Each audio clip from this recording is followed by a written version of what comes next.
பொறுத்த வரைக்கும் நிறைய கோவில்களை நம்ம பார்க்கலாம். அதில் சோழர்களோட முதல் கோவில்லேருந்து கடைசி கோவில் வரைக்கும் இந்த கும்பகோணத்தில் இருக்குது அப்படின்றது நம்ப முடியாத மறக்க முடியாத உண்மையாக கூட இருக்கலாம்.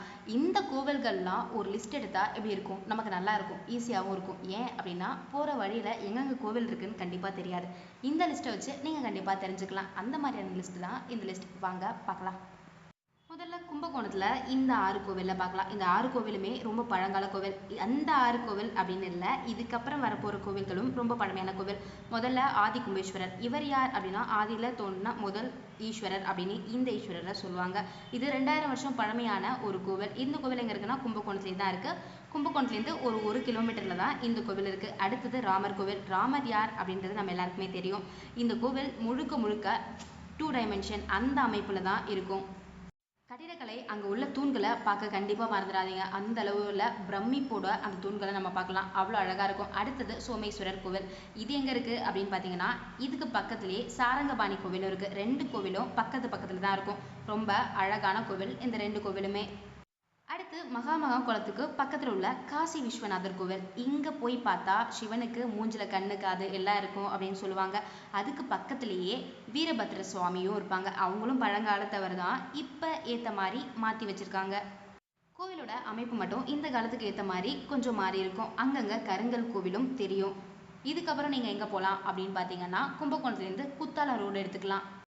இந்த கோவில் எந்த வழியாக போவோம் அப்படின்னு பார்த்தீங்கன்னா கடகராசி கோவில் இருக்கும்ல அந்த வழியாக போகுவோம். அதாவது திருவல்லியங்குடி, திருவிசைநல்லூர் அந்த ஊர் வழியாக போகுவோம். இதில் இல்லாத ஒரு லிஸ்ட்டு திருவிசைநல்லூர். அந்த ஊரில் 2 கோவில் இருக்குது. ஒன்று ராஜராஜ சோழருக்கு புத்திரவரம் கொடுத்த கோவில் அப்படின்னு சொல்லுவாங்க. இன்னொரு கோவில் என்ன அப்படின்னு பார்த்தீங்கன்னா நண்டு கோவில் அப்படின்னு சொல்லுவாங்க. அந்த 2 கோவிலையும் நீங்கள் பார்த்துட்டு அடுத்தது சூரியனார் கோவில் போயிடலாம். சூரியனார் கோவிலேருந்து பக்கம்தான் சுக்கிரன் கோவில். அந்த ஊருக்கு கஞ்சனூர் அப்படின்னு சொல்லுவாங்க. அங்கே நீங்கள் சுக்கிரனையும் பார்த்துடலாம்.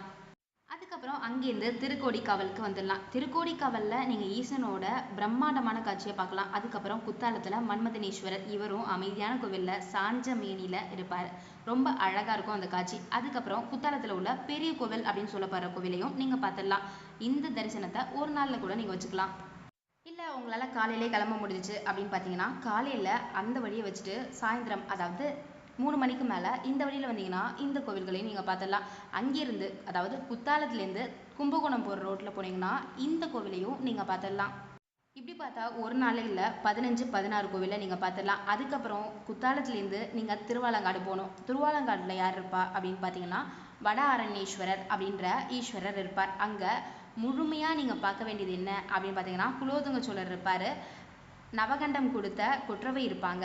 பக்கத்துலேயே நவகண்டம் கொடுத்தவங்களும் இருப்பாங்க. ரொம்ப அழகான காட்சியில் அந்த கோவில் ரொம்ப பிரம்மாண்டமாக இருக்கும். அந்த கோவிலை நீங்கள் பார்த்துட்டு திருவாடுதுறை போகணும். திருவாடுதுறையில் என்ன இருக்கும் அப்படின்னு பார்த்தீங்கன்னா மிகப்பெரிய நந்தி, அதாவது ஈசனோட மிகப்பெரிய நந்தியை நீங்கள் பார்க்கலாம். ஈசனோட ரொம்ப முழுமையான அழகான கோலத்தையும் நீங்கள் அந்த கோவிலில் பார்க்கலாம். அது மட்டும் இல்லாமல் ரொம்பவுமே முக்கியமான விஷயம் ஆதிசித்தர் அப்படின்ற திருமூலர், அதாவது தமிழ் 3000 அப்படின்னு சொல்லப்படுற மந்திரத்தை எழுதின திருமூலரோட ஜீவ சமாதியையும் நீங்கள் அங்கேயே பார்க்கலாம். ரொம்ப அழகான காட்சியில் இந்த கோவிலில் அமைதியாக நீங்கள் இதை பார்க்கலாம். அங்கிருந்து ஆடுதுறை வந்துட்டிங்கன்னா ஆடுதுறையில் ஆபத் சகாயேஸ்வரரை ரொம்ப அழகாக பார்த்துட்டு அங்கிருந்து திருடைமருதூர் வந்துடலாம். திருடைமருதூரில் இடைமருதரை பார்த்துட்டு அங்கே பிரம்மாண்டமான காட்சியை ரொம்ப அழகாக தரிசனம் பண்ணிட்டு அதுக்கப்புறம் திருபுவனம் வந்துடலாம். திருபுவனம் அப்படின்னு சொல்ல போகிறத விட விராலிமலை அப்படின்னு தான் சொல்லுவாங்க. அங்கே தான் சோழர்களோட கடைசி கோவிலாக சொல்லப்படுற கோவிலும் இருக்குது. அங்கே அந்த பிரம்மாண்டமான காட்சியும் கட்டிடக்கலையும் நீங்கள் பார்த்துட்டு அப்படியே அங்கிருந்து கும்பகோணம் வந்துடலாம். திரும்பவும் கும்பகோணத்தில் ஆரம்பிக்கிறோம். கும்பகோணத்துலேருந்து நாச்சியார் கோயில் போகிற வழி அதாவது திருநாகேஸ்வரம் வழியில் இந்த கோவிலாம் நீங்கள் பார்க்கலாம். அதாவது சிவபுரம் அப்படின்னு சொல்லப்படுற சிவனோட ஒரு புறத்தில் இருக்கிற சிவபுரம் கோவிலை நீங்கள் தரிசிச்சுட்டு தேப்பெருமாநல்லூர் அந்த கோவிலில் மறுபிறவியே கிடையாது அப்படின்வாங்க. அந்த கோவிலுக்குள்ளார நீங்கள் போயிட்டீங்கனாலே மறுபிறவி கிடையாது. அதுக்கப்புறம் அங்கிருந்து ராகு கோவில் பார்க்கலாம். ராகு கோவில் திருநாகேஸ்வரத்தில் ரொம்ப முக்கியமான ஸ்தலமாக சொல்லப்படுது.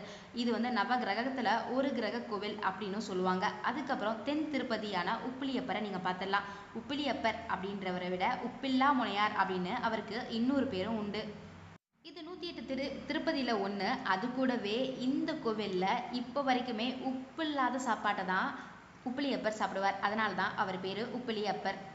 அங்கிருந்து கொஞ்சம் தூரம் போனீங்கன்னா பிரத்யங்கா தேவியை பார்க்கலாம். அதாவது ஐயாவாடியில் பிரத்யங்கா தேவி அம்மன் அவங்கள பார்க்கலாம். அவங்க பில்லி சூனியம் ஏவல் இதெல்லாம் தீர்த்து வைப்பாங்க. அந்த அம்மன் சிவனோட இன்னொரு அம்சம் அப்படின்னே சொல்லுவாங்க. அவங்களுக்கு சரபேஸ்வரரோட இன்னொரு அம்சம் அப்படின்னும் சொல்லுவாங்க. அது இங்கிருந்து நீங்க கொஞ்சம் தூரம், அதாவது 8 கிலோமீட்டர் போனீங்கன்னா அம்மன் குடியில ரகசிய கோவில் உண்டு. இது சோழர்கள் காலத்திலேருந்தே ரகசிய கோவில் அப்படின்னு சொல்லப்படுற கோவில். இப்போ வரைக்குமே இந்த கோவில் ரகசிய கோவிலா தான் இருக்கு. அங்க நீங்க நிறைய கல்வெட்டுகளையும் பார்க்கலாம், சிவனோட அழகான காட்சியையும் பார்க்கலாம். அங்க உள்ள அம்மன் எதை கேட்டாலும் கொடுப்பாங்க அப்படின்னு சொல்லப்படுது. அதுக்கப்புறம் அங்கேருந்து திரும்ப நீங்க வந்த வழியிலே வந்து பைரவரை பார்க்கலாம். பைரவர் எங்க இருப்பாரு அப்படின்னா செம்பியவரம்பல்ல இருப்பார். ரொம்ப அழகான காட்சியில அவரை நீங்க பார்க்கலாம். செம்பியவரம்பல்லேருந்து கொஞ்சம் தூரம் நீங்கள் வந்தீங்கனாலே நாச்சியார் கோவில், அதாவது வண்டிப்பேட்டையை அடைஞ்சிடலாம். அங்கே ஒரு முருகர் கோவில் உண்டு. அவர் நீங்கள் திறந்திருக்க மாட்டாங்க, அந்த கோவில் எப்பயுமே திறந்திருந்தா அந்த கோவிலையும் பார்த்துட்டு நீங்கள் இந்த வழியாக கும்பகோணம் போகலாம். இந்த வழியாக நீங்கள் கும்பகோணம் போகும்போது 4 கோவிலை பார்க்கலாம். அந்த 4 கோவிலை தான் இப்போ நம்ம பார்க்க போகிறோம். 1வது கோவில் அழகாபுத்தூர். நாச்சியார் கோவில்லேருந்து நீங்கள் வந்தீங்க அப்படின்னா முதல்ல சீனிவாச பெருமாள் பார்த்துடலாம். அங்கிருந்து கும்பகோணம் போகிறதுக்கு ரொம்ப ஈஸியாக இருக்கும். சீனிவாச பெருமாள் பார்த்துட்டிங்கன்னா சீனிவாச பெருமாள்லேருந்து சனி பகவான் பார்த்துடலாம். சனி பகவானும் இங்கே ரொம்ப சிறப்பு வாய்ந்தவர். அவர் பார்த்துட்டு சித்தநாதர் பார்த்துடலாம். அங்கே உள்ள சிவன் கோவிலில் அந்த கோவில் பாடல் பெற்ற சிவன் கோவில். அதுக்கு பக்கத்திலேயே அழகாபுத்தூர். அழகாபுத்தூரும் பாடல் பெற்ற சிவஸ்தலம் தான். இந்த கோவில் எல்லாம் என்ன சிறப்பு அப்படின்னு தெரியணும்ல. சீனிவாச பெருமாள் கோவில்ல என்ன சிறப்பு அப்படின்னு பார்த்தீங்கன்னா, தேன் கொண்ட சாரல் திருவோங்கடத்தானை யான் சென்று நாடி திருநறையூரின் கண்டேனே அப்படின்ற பதிகத்து மூலமா இங்க உள்ள ஈசன் பெருமாள் திருப்பதி பெருமாளுக்கு இணையானவர், அதாவது ஸ்ரீரங்கம் திருப்பதி அந்த பெருமாளுக்கு இணையானவர் அப்படின்னு சொல்லியிருப்பாங்க. 108 திவ்ய தேசத்துல இந்த கோவிலும் ஒண்ணுங்க. அது கூடவே இந்த கோவிலை காட்டினது ஒரு சிவபக்தர். அதனால இந்த கோவில் சிவன் கோவில் மாதிரி தான் இருக்கும். அங்க பெருமாள் வந்து அமர்ந்தது ரொம்ப விசேஷமா சொல்லப்படுவாங்க. அந்த சிவன் பக்தர் யார் அப்படின்னா 63 ஒருவரான கோச்சங்கர சோழர் தான் இந்த கோவிலை கட்டியிருப்பார். அடுத்த கோவில் சனி பகவான் கோவில். இங்க சனி குடும்பத்தோட இருப்பார். அதனால இங்க போனா சனி பயிற்சியிலிருந்து விடுபடலாம் அப்படின்னுவாங்க. அடுத்தது சித்தநாதர் கோவில். இந்த கோவில்ல சித்தநாதரா சிவபெருமான் இருப்பார். அடுத்தது அழகாபுத்தூர். அங்க முருகன் ரொம்ப மகிழ்ச்சியான குளத்துல ரொம்ப அழகா இருப்பார். பக்தர்களுக்கு யாராச்சும் தீங்கு பண்ணா அவங்கள சம்காரம் பண்ணிடுற ரூபத்துல கூட அவர் காட்சி தருவார். நாச்சியார் கோயில் வந்துட்டீங்கன்னா நாச்சியார் கோயிலேருந்து இந்த பிரம்மாண்டமான 7 கோவிலை நீங்கள் கண்டிப்பாக பார்த்துட்டு போயிடலாம். இந்த கோவில் எங்கே இருக்குன்னா நாச்சியார் கோயிலேருந்து ஒரு 20 கிலோமீட்டர் தொலைவில் தான் இந்த கோவில் இருக்கும். வாங்க இந்த கோவிலை பார்க்கலாம். முதல்ல நாச்சியார் கோயிலில் உள்ள முருகர் கோவில், அதாவது ஆகாச மாரியம்மன் கோயில் வழியாகவே வந்தீங்கன்னா அங்கே ஒரு முருகர் கோவில் இருக்கும். அங்கேருந்து ஒரு 2 கிலோமீட்டர் தொலைவில் தான் இந்த கோவில் இருக்கும். ரொம்ப பிரம்மாண்டமான கோவில் அப்படின்னு சொல்லலாம். ஏன்னா அந்த இடத்துல அவ்வளோ பெரிய கருங்கல் கோவில் கட்டியிருப்பாங்க. ரொம்ப அழகாக இருக்கும். அதுக்கப்புறம் துக்காச்சியில் ஆபத் சகாயேஸ்வரர். விக்ரம சோழரால் ரொம்பவுமே அழகாக கட்டப்பட்டது தான் இந்த துக்காச்சியில் இருக்கிற ஆபத் சகாயேஸ்வரர் கோவில். இந்த கோவிலுக்கு போய் பாருங்க. அதுக்கப்புறம் அங்கே உள்ள ஈசனை பார்த்ததுக்கப்புறம் நீங்களே சொல்லுவீங்க இது மாதிரி ஒரு கோவிலை இதுக்கு முன்னாடி பார்த்ததில்ல அப்படின்னு. அதுக்கப்புறம் கூந்தலூர்ல முருகர் கோவில். இங்க முருகர் ரொம்ப அழகாக காட்சி தருவார். ஆனால் மூலவர் ஜம்புகடேஸ்வரர் அப்படின்ற சிவபெருமான். அதுக்கப்புறம் கருவிலில் உள்ள சிவன் கோவில். இங்கே போனால் அடுத்த கருவில் நமக்கான வாய்ப்பு கிடையாது, அதாவது அடுத்த பிறவியே கிடையாது அப்படின்னு சொல்லுவாங்க. அதுக்கப்புறம் திருவிழிமிழலை. அங்கே ஈசன் மாப்பிள்ளை கோவில். அதனால அதை மாப்பிள்ளை கோவில் அப்படின்னு தான் சொல்லுவாங்க. அங்கே மாப்பிள்ளை அப்படின்னாலுமே ஈசனை தான் சொல்லுவாங்க, அதாவது சிவபெருமானை தான் சொல்லுவாங்க. ரொம்ப அழகான காட்சியில் இருப்பார் அங்கே சிவபெருமான். அதுக்கப்புறம் அங்கிருந்து நீங்கள் 4 கிலோமீட்டர் தொலைவில் சிறுகுடிக்கு போகலாம். அங்கே செவ்வாய் அதிபதியாக உட்காந்து ஆட்சி பண்ணுற இடம் அப்படின்னே சொல்லலாம். ரொம்ப அழகான கோவில். கண்டிப்பாக நீங்கள் பைக்கில் போகலாம், நடந்தெல்லாம் போயிடாதீங்க. அதுக்கப்புறம் திருப்பாம்புரம். அதுக்கப்புறம் திரும்ப கும்பகோணம் வந்துடலாம். கும்பகோணத்துலேருந்து பாபநாசம் வழியில் எவ்வளோ கோவில் இருக்குது அப்படின்னு பார்த்தலாம். இங்கே மொத்தம் 12 கோவில் இருக்குங்க. இது தாண்டியும் இருக்குது. ஆனால் முக்கியமான கோவிலாக இந்த 12 கோவில் இருக்குது. முதல்ல தாராசுரம். தாராசுரத்தில் ஐராதீஸ்வரர் கோவில். அது 2ஆம் ராஜராஜ சோழரால் கட்டப்பட்ட பிரம்மாண்டமான கரக்கோவில் அப்படின்னு சொல்லலாம். அடுத்தது அங்கிருந்து ஒரு 6 கிலோமீட்டர் தொலைவில் பழையாறை இருக்குது. பழையாறையில் நீங்கள் போனீங்கன்னா சோழர்களோட மிக பிரம்மாண்டமான கட்டிடக்கலையை நீங்கள் பார்க்கலாம். அதுக்கு பக்கத்துலேயே பட்டீஸ்வரத்தில் துர்க்கை கோவில் இருக்குது. அதுக்கு பக்கத்துலேயே சிவசக்தி கோவில் அப்படின்னு ஒரு கோவில் இருக்கு. அங்க ஈசனை சக்தி பற்றியிருப்பாங்க. அந்த கோவில் அங்க சிறப்பு. அதுவுமே பட்டீஸ்வரத்துல தான் இருக்கு. அடுத்து நாம அதே பட்டீஸ்வரத்துல பஞ்சவன் மாதேவியோட பள்ளிப்படை வீடையும் பார்த்துடலாம். அது ரொம்ப பிரம்மாண்டமான கட்டிடக்கலையில ராஜராஜ சோழரோட பையனான ராஜேந்திர சோழர் தன்னோட சிற்றனைக்கான கட்டின ஒரு பாச கோவிலாவே அந்த கோவில் இருக்கும். பக்கத்தில் உடையாலூரில் நம்ம ராஜேந்திர சோழரோட அப்பாவான ராஜராஜ சோழரை பார்க்கலாம்.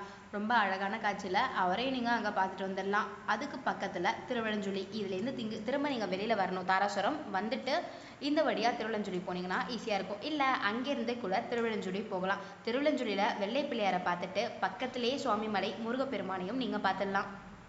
சுவாமிமலையில சுவாமிநாதரை தரிசனம் பண்ணதுக்கு அப்புறம் நல்லூர் வந்துடலாம். நல்லூர் அங்கிருந்து 3 கிலோமீட்டர், அதாவது திருவெழுஞ்சுழியிலேருந்து 3 கிலோமீட்டர் இல்லைன்னா 4 கிலோமீட்டர் தொலைவில் தான் இருக்கும். இது பிரம்மாண்டமான சிவன் கோவில் அப்படின்னே சொல்லலாம். கோச்சங்கர சோழரால் கட்டப்பட்ட 2000 வருஷம் பழமையான இந்த கோவில் இப்போவும் ஆண்டுகிட்டு இருக்கு அப்படின்னே சொல்லலாம். அங்கே 5 நிறமா மாறுற லிங்கத்தையும் நீங்க தரிசிக்கலாம். ரொம்ப அழகான கோவில், கண்டிப்பா மிஸ் பண்ணிடாதீங்க. அங்கிருந்து திருப்பாலதுறை, இது ரிஷபராசி கோவில்.